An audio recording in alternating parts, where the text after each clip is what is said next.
লক্ষ্মীর ভান্ডার প্রকল্প নিয়ে কিন্তু আমি গুরুত্বপূর্ণ আপডেট দিতে চলেছি। তো নমস্কার দর্শক বন্ধু, আমি সুব্রত। তা আজকের বিষয় বা টপিক হলো লক্ষ্মীর ভান্ডার প্রকল্প নিয়ে। তাই এই লক্ষ্মীর ভান্ডারের যে প্রকল্পের স্কিম, এই স্কিমের টাকা কি বাড়বে, এটাই কিন্তু আজকে আমার মূল ভিডিও।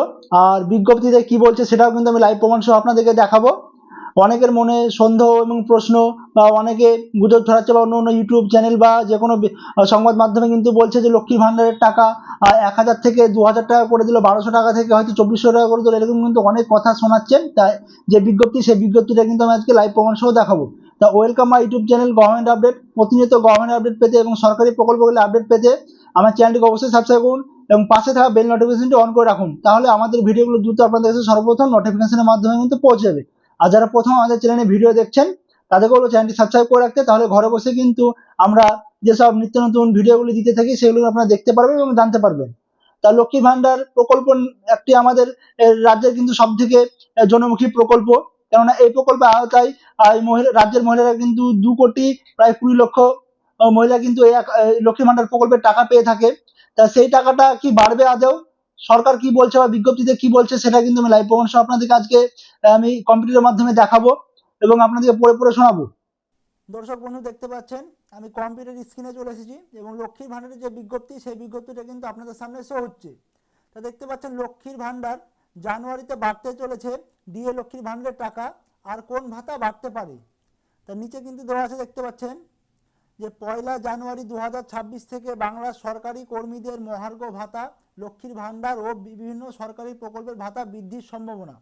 অর্থাৎ লক্ষ্মীর ভান্ডারের যে টাকা বাড়বে, এরকম কোনো এখনও কিন্তু অফিসিয়াল নোটিশ আসেনি। তারপরে কি বলছে, এই নিয়ে একাধিক সংবাদ মাধ্যম ও সোশ্যাল মিডিয়াতে বিভিন্ন খবর প্রকাশিত হয়েছে। এই খবরের সত্যতা কি, এই প্রতিবেদনে আলোচনা করা হলো। এরপর দেখতে পাচ্ছেন মহিলাদের লক্ষ্মীর ভান্ডার ও সরকারি কর্মীদের ডিএ বাড়ছে। তো বর্তমানে পশ্চিমবঙ্গের সবচেয়ে জনপ্রিয় প্রকল্প হলো লক্ষ্মীর ভান্ডার প্রকল্প। এই প্রকল্পে মহিলাদের 25 বছর হলেই প্রতি মাসে 1000 থেকে 1200 টাকা দেওয়া হয়। এছাড়াও 60 বছর বয়স হলে বয়স্ক ভাতার টাকা দেওয়া হয়। তাই এই প্রকল্পের ভাতা বৃদ্ধি পেলে উপকৃত হবেন রাজ্যের কোটি কোটি মহিলা। তা কিন্তু আমাদের পশ্চিমবঙ্গে কিন্তু এখন পর্যন্ত 2,20,00,000 কিন্তু এই লক্ষ্মীর ভান্ডার প্রাপক আছে। তারা কিন্তু যদি লক্ষ্মীর ভান্ডার টাকাটা বাড়ে, তারা কিন্তু উপকৃত হবে। এরপরে কি বলছে, পশ্চিমবঙ্গ সরকারের লক্ষ্মীর ভান্ডার প্রকল্পের একটি সুখবর পাওয়া গেছে। বর্তমানে সাধারণ শ্রেণীর মহিলারা মাসে 1000 টাকা এবং তপশিলি জাতি উপজাতি শ্রেণীর মহিলারা কিন্তু 1200 টাকা করে পান। নতুন প্রস্তাব অনুযায়ী এই অঙ্ক 200 থেকে 500 টাকা পর্যন্ত বাড়তে পারে। অর্থাৎ গভর্নমেন্টকে কিন্তু প্রস্তাব দেওয়া হয়েছে যে লক্ষ্মীর ভান্ডারের টাকাটা বাড়িয়ে কিন্তু সেটা 200 থেকে 500 টাকা কিন্তু বাড়ানো যেতে পারে। কারণ এটা কিন্তু রাজ্যের সব থেকে একটি জনমুখী প্রকল্প এবং সব থেকে বড় প্রকল্প হচ্ছে আমাদের পশ্চিমবঙ্গ সরকারের। এরপরে বলছে আগামী জানুয়ারি 2026 থেকে এই প্রকল্পের মাসিক ভাতা বৃদ্ধি পেতে পারে। তবে এই খবরের কোনো সরকারি ভিত্তি নেই। এটিও হতে পারে, আবার নাও হতে পারে। এই ভাতা বৃদ্ধি পেলে রাজ্যে প্রায় 2 কোটিরও বেশি উপকারী ভোগী মহিলা এতে উপকৃত হবেন। তবে মনে রাখবেন, এটা কিন্তু এখনও নিশ্চিত নয়। অর্থাৎ লক্ষ্মী ভান্ডারের টাকা বাড়বে এখনও কোনো রকম নিশ্চিত নয়। কেননা ফেব্রুয়ারি মাসে যখন অধিবেশন চলবে, সেই বাজেটে কিন্তু বোঝা যাবে যে লক্ষ্মী ভান্ডারের টাকা বাড়ছে কি বাড়ছে না।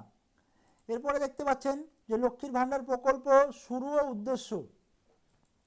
2021 সালে মুখ্যমন্ত্রী মমতা বন্দ্যোপাধ্যায়ের উদ্যোগে চালু হয় লক্ষ্মীর ভান্ডার প্রকল্প। শুরু থেকে এটি ব্যাপক জনপ্রিয়তা অর্জন করেছে। প্রতি মাসে সরাসরি ব্যাংক অ্যাকাউন্টে টাকা জমা হওয়া, উপকারভোগীরা নিজেদের খরচ মেটাতে পারছেন। অনেক মহিলা এই টাকা দিয়ে ছোট ব্যবসা শুরু করেছেন। প্রকল্পটি পরিবারের সিদ্ধান্ত নেওয়া ও তাদের ভূমিকা বাড়িয়েছে। এরপরে দেখতে পাচ্ছেন বর্তমান ভাতা এবং যোগ্যতা। তা বর্তমানে কত ভাতা দেওয়া হচ্ছে এবং যোগ্যতা, সেই সম্বন্ধে যদি নিচে বলে দিয়েছে, দেখতে পাচ্ছেন বর্তমানে সাধারণ শ্রেণীর জন্য 1000 টাকা এবং তপশিলির জন্য 1200 টাকা দেওয়া হয়। 25 থেকে 60 বছর বয়সী পশ্চিমবঙ্গের স্থায়ী বাসিন্দা মহিলা এই সুবিধা পান। সরকারি চাকরি না থাকা এবং আধার কার্ডের সঙ্গে ব্যাংক অ্যাকাউন্ট লিঙ্ক করা আবশ্যক। আয়ের কোনো নির্দিষ্ট সীমা নেই। দুয়ারে সরকার ক্যাম্পে নতুন আবেদন গ্রহণ করা হয়। সরকারি দাবি মেনে এই প্রকল্প কিন্তু আজীবন চলবে। তা বুঝতে পারছেন, লক্ষ্মীর ভান্ডার প্রকল্প বর্তমানে কিন্তু যেসব সাধারণ শ্রেণীর মহিলা আছে, তারা 1000 টাকা করে ভাতা দেওয়া হয় এবং রাজ্যে যারা তপশিলি জাতি উপজাতি মহিলা আছে, তারা কিন্তু 1200 টাকা করে পেয়ে থাকেন। আর এই প্রকল্পে আপনাকে আবেদন করতে গেলে অবশ্যই আপনাকে পশ্চিমবঙ্গের স্থায়ী বাসিন্দা হতে হবে এবং কিন্তু আপনাকে যে কোনো সরকারি, যদি আপনি কোনো সরকারি শাখায় যদি আপনি এই চাকরি করে থাকেন, তাহলে কিন্তু এই প্রকল্পে আপনি আবেদন করতে পারবেন না। আর এই প্রকল্পে কিন্তু আপনার যে টাকাটি দেওয়া থাকে সেই টাকাটি নিতে হলে অবশ্যই আপনাকে কিন্তু ব্যাঙ্ক অ্যাকাউন্টের সঙ্গে আধার কার্ড কিন্তু লিঙ্ক থাকা আবশ্যক।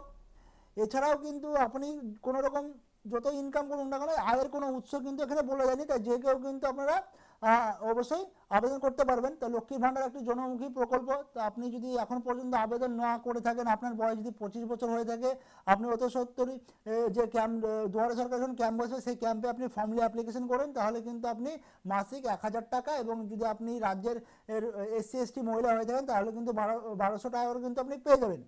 তার সবথেকে বড় কথা হলো যে অফিসিয়ালভাবে কিন্তু লক্ষ্মী ভাণ্ডার প্রকল্পের টাকা বাড়ানোর কোনো রকম এখনও বিজ্ঞপ্তি কিন্তু আসেনি, তাই লক্ষ্মী ভাণ্ডার টাকা বাড়ার কিন্তু এখন পর্যন্ত কোনো সম্ভাবনা নেই। আর ভিডিওটি যদি ভালো লাগে থাকে অবশ্যই লাইক শেয়ার সাবস্ক্রাইব করবেন এবং আমাদের পাশে থাকবেন, এবং এরকম নিত্য নতুন ভিডিও পাওয়ার জন্য আমাদের চ্যানেলটিকে অবশ্যই সাবস্ক্রাইব করবেন।